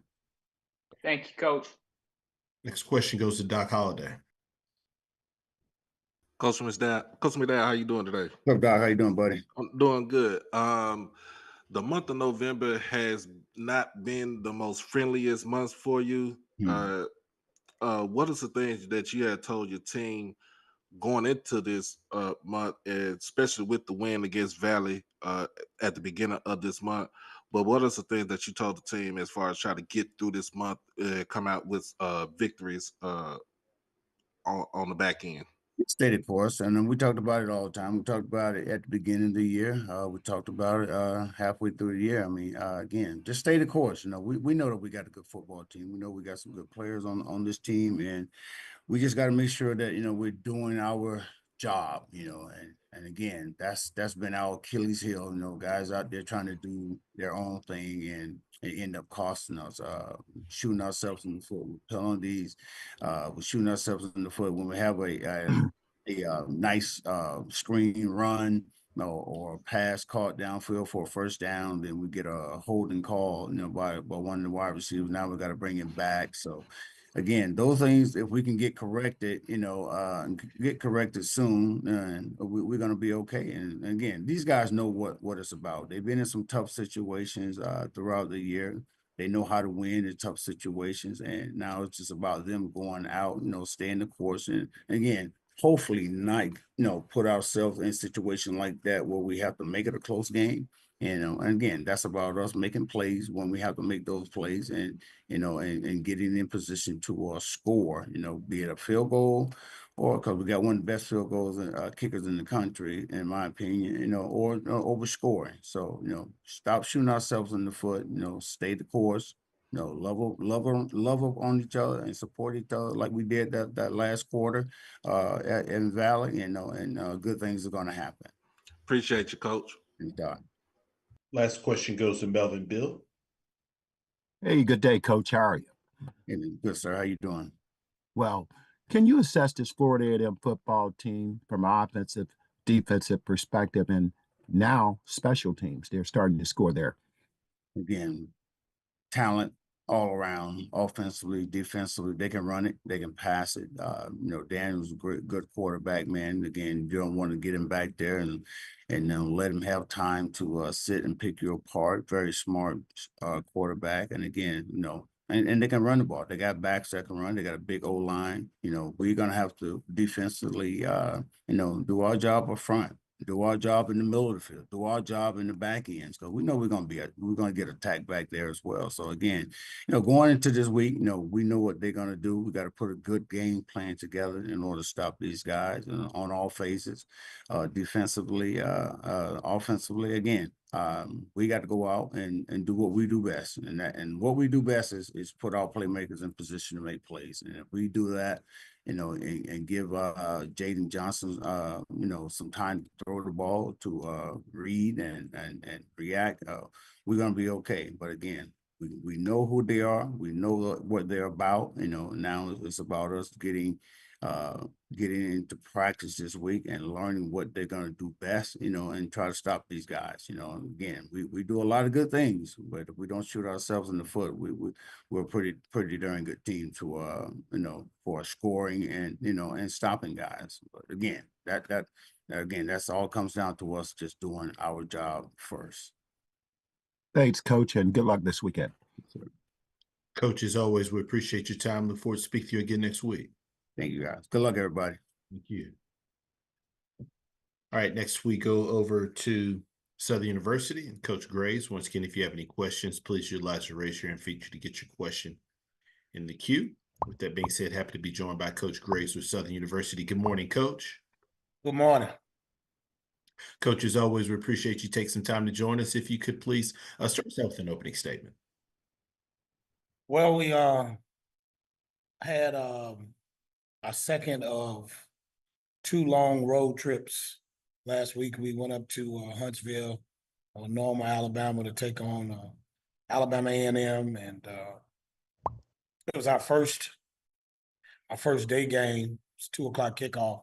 That was our first one, and you know, it was a beautiful day. I mean, the weather was absolutely beautiful, and those guys came out. Alabama A&M, they came out like we knew they would. They came out inspired. It was senior day. They came out fired up, ready to go, and they jumped out on us 10-0. We had some opportunities early on, but we missed a field goal, and we missed a few big plays for some touchdowns. And again, those guys played well, played really hard, and then we were able to get on track, and we wound up going in at halftime, 10-9. And then the second half, we were able to really get going. Our redshirt freshman quarterback, Zay T-Set, like he said, he knocked the rust off, and the offense made plays, and defensively, we came up with some stops. And so we wound up winning the football game. Coach Maynor did a good job with his guys. He kept them going, kept them fired up. It was back and forth. It was a heavyweight fight in an atmosphere that was really good. And, hats off to him. And I want to let him also know that we're continuing to lift up the young man who was injured in the Magic City Classic, that we continue to lift up his family and that program in prayer for a speedy and full recovery. Appreciate those opening comments, Coach. First question goes to Perry Daniels. Good morning, Coach. Good morning. How are you? I'm well. How are you? I'm well, thank you. Yes, sir. Congratulations on the victory. Thank you. Let's talk about the play of your quarterback, Xavier T-Set. 24 for 37 for 294 yards and 3 touchdowns. Not only do I want to talk about his overall play, Coach, but if you could talk specifically about his poise on the game-winning drive. So both of those aspects. Well, Zay is a really, really good competitor. He was a point guard in high school on state championship, dominant state championship basketball program. So, things are never too high or too low for Zay. And he's even keeled. I mean, he's always been that way. And those guys really rally around his energy, because he has really, really good energy. And he like he said, he had to knock the rust off. He missed a few reads, missed a few throws, but all in all, he played a well of a ball game, and he did a tremendous job of commanding what we needed to do offensively. And we were fortunate to come out with the win. Thank you, Coach. Good luck this week. Thank you. Next question goes to Keisha Kelly. Hey, Coach. Good afternoon from ATL. How you doing? Congratulations on the win. Thank you. I don't have to listen to the hometown people troll me about football this year, so I appreciate that. My question is, it was a slow first half. Like you said, Alabama A&M jumped out in front, and it was 9-10 going into halftime.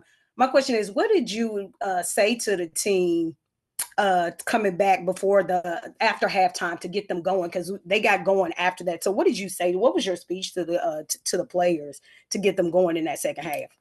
Well, I just told them what I always say. I told them that we have to execute, and we have to really lock in, and everybody has to be their best doing their job. I told them in the first quarter, they came out and they gave us their best shot. I said they hit us with their best shot in the first quarter. And I said, we were able to rally back and come back from that. I say, so now we can't look at the scoreboard. We got to go out and we got to win every play. And if we win every play and everybody plays to their best ability and do their best, then the score will take care of itself. And I told them we got 30 minutes to go out there and be our best selves. And if we do that, then we'll win the ball game. And those guys, they understood that, and they went out and they took care of one another, looked out for one another, and we were fortunate to come out with the W. All right, well, congratulations, Coach. I'll see you at Bayou Classic. All right, thank you. Next question goes to Jim Klein-Peter. Yeah, Coach, after the game, you seem like maybe not as happy about the defense. What did you see on film? I know that they had some moments where they were dominant, but then they let some plays get away from them. What did you see on film after watching? Well, it was we played well. We played well enough to win, but we have to continue to get better. I think we had some laws. We played too slow defensively starting off for my liking. And everything was a step slow, and then I don't know what it was. And then the guys, they woke up and then they started playing at the pace that we're normally playing. But I think we have to make sure that we don't lose focus and allow things to happen that shouldn't happen. I mean, there are times that we got a little lax with our tackling, and we got a little lax with our reads and our reaction, and that's something that we can have, to give up, even though it was a lot of quarterback scrambling, but they were also quarterback runs. And for the quarterback to rush for 100 yards and then them have 92 yards, 192 yards rushing, that's not who we are. And that's not what we want to be. And we have to go back and correct those things because, going down the stretch, you got to be able to stop the run, and you can't let teams have 192 yards rushing. So we got to get dialed back in and make sure that we're being our best selves. Thank you. Next question goes to James Hill. Hey, Coach, I hope you and everybody in Baton Rouge are well. How are you, sir? I'm doing well, thank you. How are you? Yes, sir. I'm good. I'm good.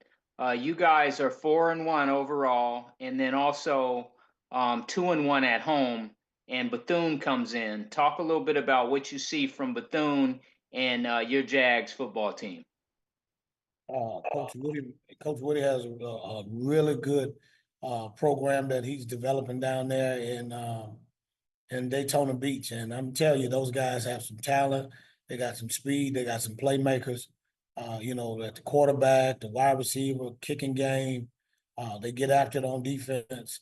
He's doing a really, really good job of getting those guys to play at a high level and take on the attitude of his personality, even though he's a quiet demeanor, but you can tell that he's a fiery competitive football coach, and those guys are playing that way. And it's gonna be imperative that we're locked in and focused. As I told him after the game on Saturday, we have accomplished nothing. It's nice to be 4-1 in first place, but that doesn't mean anything unless you finish the deal. So our focus is Bethune-Cookman. Nothing else matters. You hear me say it all the time. We live in the precious present. So we can't look down the road, we can't look behind us, can't look before us. We got to be right here in the here and now. And we got to be ready to go because those guys are going to come in fired up and ready to go, and they're looking to get a win. They had a great win last week against Grambling and on their senior day. And I know that those guys are going to want that W, that taste of a win again. So we got to make sure we're ready to go to do what we need to do to come out victorious. Thank you, Coach. Have a great week. Thank you. You too. Try to get two more quick questions in. First one goes to Doc Holliday. Coach Graves, how you doing today? I'm doing well, and yourself? I'm doing good. Tell us about that last touchdown to Dupree Fuller to put you up ahead 25-20. That was just a great call by our offensive coordinator, Coach Mark Frederick. He did a great job of engineering and orchestrating the offense on Saturday and in crucial situations. He knew, we weren't playing to just kick a field goal, run the time out the clock. We trying to go down and score. And he saw what they were doing defensively, schematically, and he made the right call. And it was just a great throw and a great catch by Dupree Fuller. A one-handed deal. The defender had him by the arm on the inside, and he did a great job of concentration and making the catch. And it's hats off to those guys. They showed a lot of poise and a lot of focus and concentration to make that happen. Appreciate you, Coach. Thank you. Last question goes to Mona Stapleton. Good morning, Coach. How are you doing? Good morning. I'm well. How are you? I'm great. Thank you for asking. Coach Graves, Tissette had an impressive performance, completing 24 of 37 passes for 294 yards and 3 touchdowns. Can you talk about his maturation over the season and how his growth has contributed to a more balanced offense?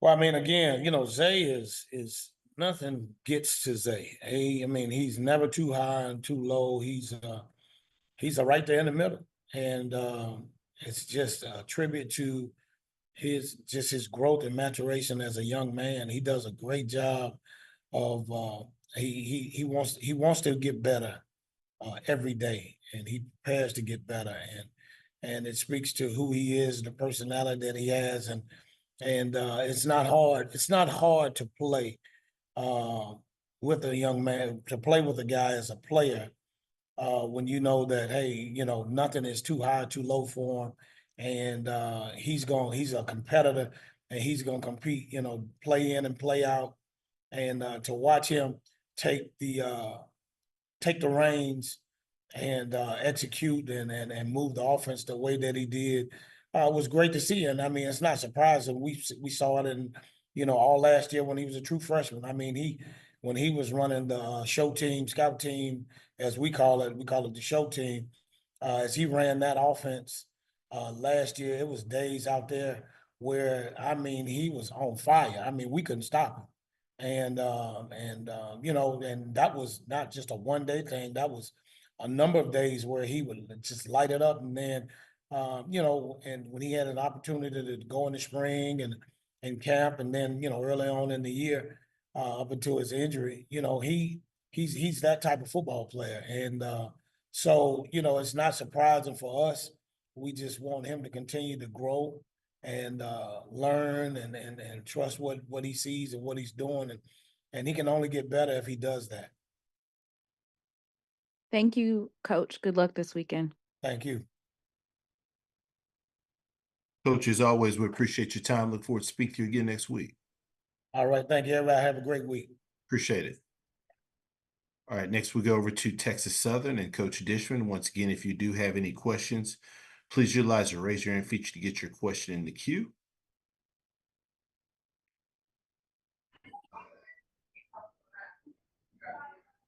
Happy to be joined by Coach Dishman with Texas Southern. Good morning, Coach.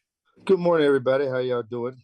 You're great, Coach. Appreciate you. And thank you so much for taking some time to join us. Coach, if you could please start us out with an opening statement, recapping your team's most recent outing versus Florida A&M. Well, first of all, I'd like to congratulate our soccer team for winning the SWAC regular season. First and foremost, that's big for us. The football game there at FAMU wasn't to our liking. Our guys came out slow the first half.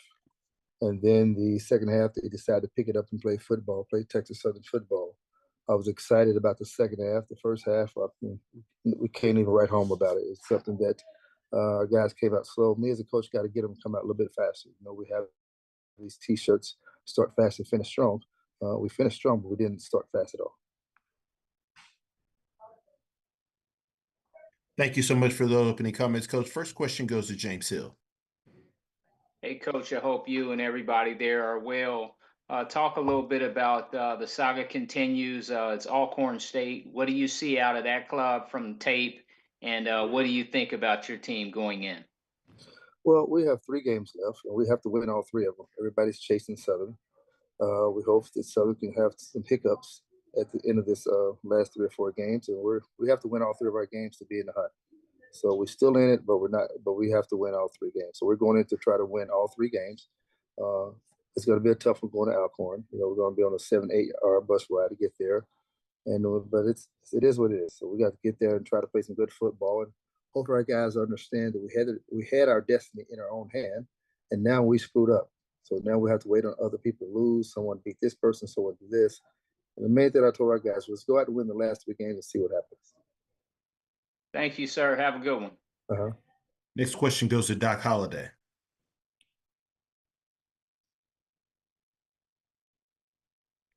Can't hear you, Doc.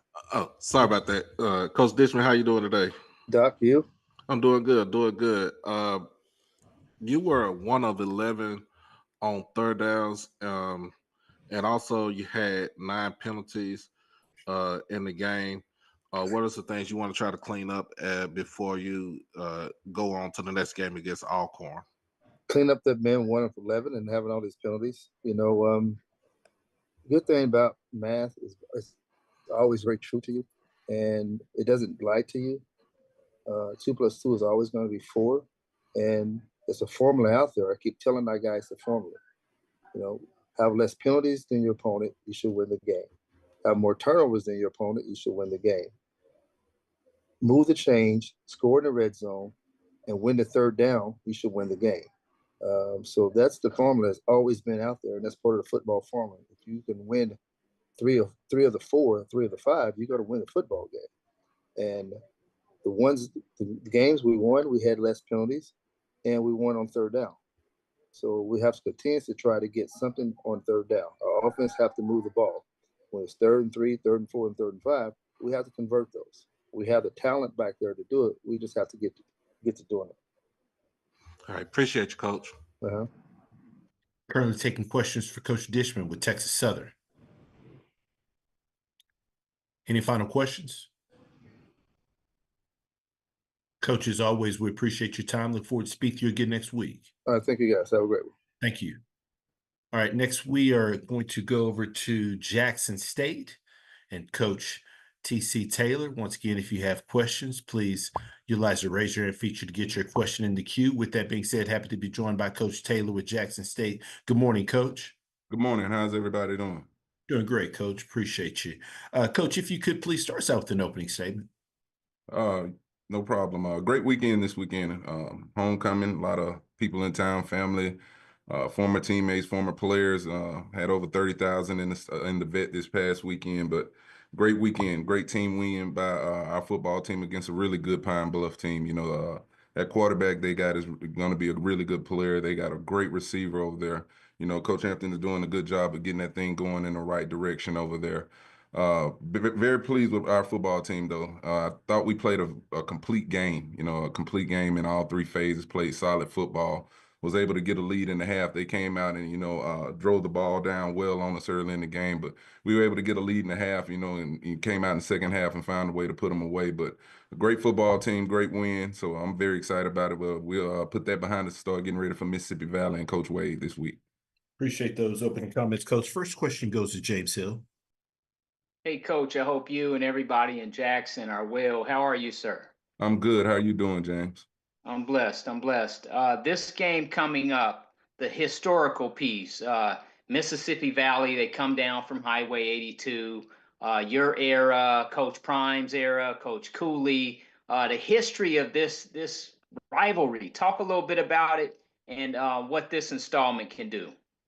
Anytime, you know, you talk about Valley and Jackson State, I talk about when I played against them, you know, they're going to play hard. We've been watching that team this year, watching some games this morning, and Coach Wade is doing a good job of getting these guys competing, you know, for 4 quarters of football, but a lot of history built up in both programs. He's talking about the Walter Paytons of the world, Robert Brazile, Willie Satellite Totten, Jerry Rice, some of the greatest players that ever played HBCU football. So a lot of tradition in that. And then to be, you know, here again this weekend in the vet, I know it's going to be a great turnout. So I'm looking forward to a football game like this. Thank you, sir. Have a blessed week. You too. Thank you. This question goes to Doc Holliday. Coach Taylor, how you doing today? What's up, Doc? How you doing? What's going on? First of all, congratulations on your contract extension. Thank you. To be with the school till 2028. And second, you dominated this game from start to finish. But the only glaring issue that you had, I know you was upset about this, was the 8 penalties that you had. Yeah. What was the thing that you want to try to do to try to cut down on the penalties and kind of get more of a offensive flow into the game? Yeah, you know, we had a couple linemen out there. You know, we always tell them to play hard. You know, we want to play with that edge, but you know, a couple guys were taking it too far, and I jumped on them. Guys are pretty good. I actually ended up punishing them pretty good today. But we gotta try to find ways of not beating ourselves as a football team, and it starts with penalties as well as turnovers, things like that. But anytime you get around that 7 or 8 yard, 7 or 8 penalty type of football game, I'm not pleased at all about it. My team knows it. You know, we watched all those penalties today as a team in our team meeting, and that's something that we'll continue to, you know, work on and get better at as a football team. And my second question is, I know. I'm sorry to cut you off. Okay, go ahead. My bad. No problem. Next question goes to Mona Stapleton. Hey, Coach TC, how you doing? I'm well. How are you? I'm good. Thank you for asking. Coach, the offense, like you said, you guys were clicking on all cylinders, offense, defense, special teams. And it came out today that you guys are ranked 20th in the coaches poll. what is it like in that locker room? And how are you keeping your athletes locked in for these next couple of games? And are you planning on fine tuning and utilizing some of that depth in this next game versus Valley? You know, we really don't look at the rankings and stuff. We just, you know, take care of the opponent. We take it one quarter at a time, basically, 1 week at a time.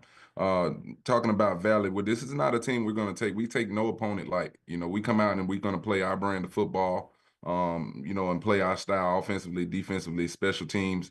It's our job to go out there, you know, and beat each opponent that's on our schedule, and that's what we're going to do as a football team. But not resting any guys, if that's the question you're asking. You know, we're going to go out here and play our brand of football, and that's JSU way. Next question. All right. Good luck, Coach. No problem. Next question goes to Keisha Kelly. Hey, Coach. Hey, how you doing? Good. It's hard for me to believe that you didn't punish somebody, but I believe you did. Going into this week, facing Mississippi Valley, are there any things that you have seen on film that concerned you about this Mississippi Valley team? Yeah, I mean, this is, like I said earlier, it's a team that's going to play 4 quarters. They play hard, you know, play with great effort. Right there with Prairie View to the end, you know, looking at that football game, they were right there, you know, and they're still looking for that first win of the season. So I know that, you know, that anytime you come into the vet, you know, teams are going to play us hard, you know, they're going to play us hard and give us their best effort. They got a quarterback that runs the ball well, you know, got a running back there that can carry the football. Defensively got some size on the D end, got a big defensive end over there. So it's some guys we'll have to account for and try to take away their best pieces. All right. Good luck, Coach. Thank you. Next question goes to Doc Holliday. Coach, I had a question. Well, tomorrow is election day. What are you going to do as far as the team-wise go to getting them to go out to vote? Yeah, my DFO, Kaija Trammell, she's putting together a way to try to get these guys out here to get them, you know, maybe somebody needs some assistance to get to the polls and, you know, vote, because we all know voting matters. You know, we've been stressing that for the last 3 weeks to our team. So once she comes up with a plan, you know, I'll let her execute that whole plan and we'll get it done. All right, appreciate you, Coach. No problem. Next question goes to Kendrick Marshall. Yeah, Coach. Right before homecoming, the news dropped you had signed a contract extension to remain football coach for years to come. What does that mean for you, just based on your career journey as a coach and just you being an alum of the school? It means a lot. I think you hit the nail on the head. The last part you said, being an alum here. And then, you know, I'm very pleased that A.D. Robinson and our president, Dr. Thompson, you know, believe in me, and this just being my second year as head coach. It lets me know that we're building and doing this thing the right way. I'm going to continue to build it for the, you know, to 2028. And, you know, our goal is always to win championships here and make sure we got a good product up on the field. So we'll continue to recruit at a high level. You know, these coaches will continue to coach at a high level and, you know, a lot of success down the road. But I'm very blessed to have that extension right now. I feel very blessed. If I could ask a quick follow-up, Coach, before you got this job to be head coach at JSU, how did you prepare yourself to be in this position to take over a program, to lead a team, and to do all the things you're doing right now? Being around other great head coaches and just taking notes and, you know, visiting places and teams that was having success. I always tried to, you know, get in the buildings at a lot of different places just to, you know, take a little bit here, a little bit there, and, you know, add to what I wanted to do once I had my opportunity as a head coach. But it's always watching the ones that were always successful for me. I appreciate it, Coach. All right, thank you. Final questions?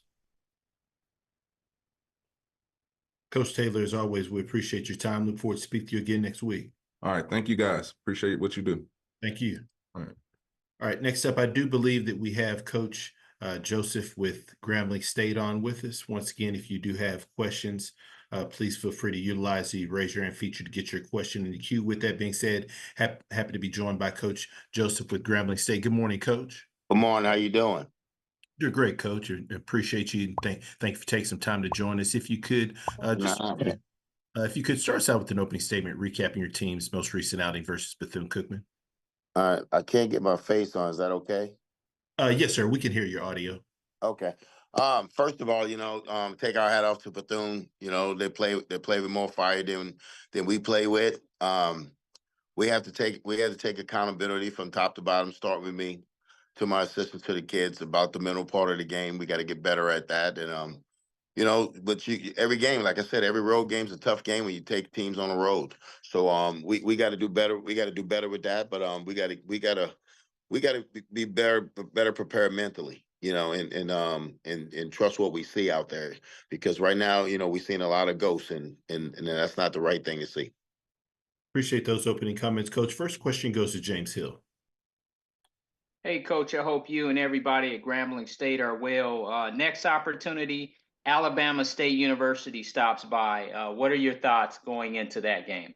Well, they're a big physical football team. They like to run the ball at you. They're led by their O-line and their D-line, and they like to, they're physical. So, we got our hands full. We got them coming in here, and we got to try to, get back up again, and try to see if we can put a better product on the field. Thank you, sir. Thank you. Next question goes to Perry Daniels. Good morning, Coach. Good morning, Perry. How you doing? I'm well, man. Are we feeling better than last week? Absolutely. I'm a lot better. Like I said, I apologize for that last week. Just a lot of frustrations built up. Like my mom always said, a lot of things has to go wrong before they go right. You got to understand what type of situation I walked into, and it's going to take time to fix it. But I if you know me, I don't have a lot of patience, and I like things to stay, have a plan and have that plan go. I never have a plan B, so I got to stick with plan A. We got to keep chopping wood. That's so good for me to hear, Coach. I'm glad to hear that. Let's talk about Alabama State coming into Eddie Robinson Stadium this coming Saturday. Your fraternity brother, who's the head coach of that team, mentioned the dynamics about coaching against you. Can you talk about that? Coaching against not only your fraternity brother, but two New Orleans kids that played prep ball in the city of New Orleans. Yes, Eddie Robinson, he's a good friend of mine. Not only my friend, but he's been a friend. He went to our rival high school, Brother Martin High School. So we both from New Orleans, but we both played in the Catholic League. So I have a lot of respect for E-Rob. Just had a lot of respect for him growing up. For one of the guys that that led the charge with high school football. But he's always been a guy that's been a part of my life that I can call and get honest opinions from. And you tell me, he don't make you wrong about that. So just able to be able to coach up against him, it's an honor. And we frat brothers, we QSI fight till we die, But at the end of the day, he's a hell of a head coach. He has a great organization. He has a well-coached football team, and I'm proud of what he's doing right now. Thank you, Coach. Good luck this week. Thank you. Next question goes to Doc Holliday. Good afternoon, Coach. How you doing today? Doc, how you doing? I'm doing good, in the third quarter, you were up 21-7, and then basically Bethune-Cookman came with the onslaught as far as the scoring wise. What was the things that you saw from this game where you can kind of go into practice and taking it to the next game against Alabama State? Well, we spoke with the team, and I spoke with the coaches before the team, and we talked about putting them in good situations. And once we get them in a good situation, we coach them to trust what they see. Not trying to outguess them, outthink themselves. Just trust what you see. I mean, if the back's away, this is what we want. If we get a twist, this is what we want. So we got to get them to trust what they see, and also trust what they've been coached to do. Because we tell them all the time, if you sit there and you look around and you say, hey, I'm confused on this, and we showed you this look in practice, you shouldn't be confused. Just trust what you see and trust your coaching. And we got to do a better job of that, for us with our players and get our players to do it. So, but Bethune played a hell of a game. They outscored us 17-7 in the third. They came out with more fire in the third quarter. and you take your hat off to him because Woodie had him ready to play. And when I expressed that to my team, I said, hey, these guys gonna be ready to play. This is another SWAC road game, and SWAC is a hard place to go on the road and play because all these schools are really competitive. So when you get up 21-7, you got to try to put them away. If you don't put them away, they're gonna make that home run, and they did. And they they accomplished what they wanted, and now we're back where like I said, the same old book. We got to figure out stop reading the same old book and figure out how to figure it out. And my next question is, how is Miles Crawley in his recovery? Well, you know what? He was walking in a boot yesterday, and we'll see how he's going today. He's back doing rehab. So hopefully soon that we get him back. Miles gotta tell me that he can protect himself when he's out there. And when he tells me that, then he's gonna be ready to go. But we're not gonna try to rush him back, though. We're not gonna try to rush him back. We're gonna try to make sure he comes back on his own terms. And if he says that he's healthy, he's ready to go in 2 weeks, then we'll go with him. If he says 3 weeks, then we'll go with him then. But right now, he's rehabbing right now. We hope we get him back soon. Appreciate you, Coach. Appreciate you. Next question goes to Kendrick Marshall.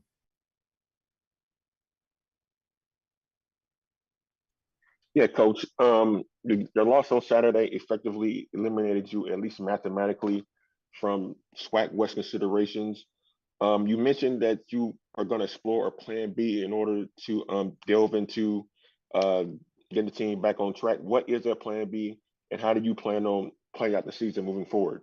Okay, maybe I said it wrong. I said I don't have a plan B. I said, Okay. my plan is, to continue to build this program up. And like I said, you're going to have some struggles. Now we got to deal with the struggles because I think we do have a good plan. But now we just got to get everybody on the same page and pull on the same side of the rope with that plan. And if, in any athletics, anything in life, business, anything, if everybody's not pulling on the same side of the rope, you're going to have letdowns like this. And if you look around, the losses is a total of 14 points. It's always every loss has been under 4 points. So that was close in the SWAC. So we got to figure out how to win those games. But we're gonna continue to preach discipline around here. We're gonna continue to preach execution and play for each other and see if that starts sinking in. And and just try to get better every time we hit the field. All right. And you mentioned before that you're kind of not a patient coach. You want to see results right away. How do you, for the remainder of the season, try to lay the foundation to move ahead into next season? Well, we got to play the guys that want to do right. We got to play the guys that want to study the game. We got to play the guys that's not making mental mistakes. Sometimes you got to take the mental game over the athletic game. And so we got to figure out who's not making mistakes, and if we need you to be somewhere on field, you where your feet are. And sometimes body presence is better than somebody saying we know he can make the play because he has ability. But our thing is he there? So we got to everybody's got to be held accountable, including me.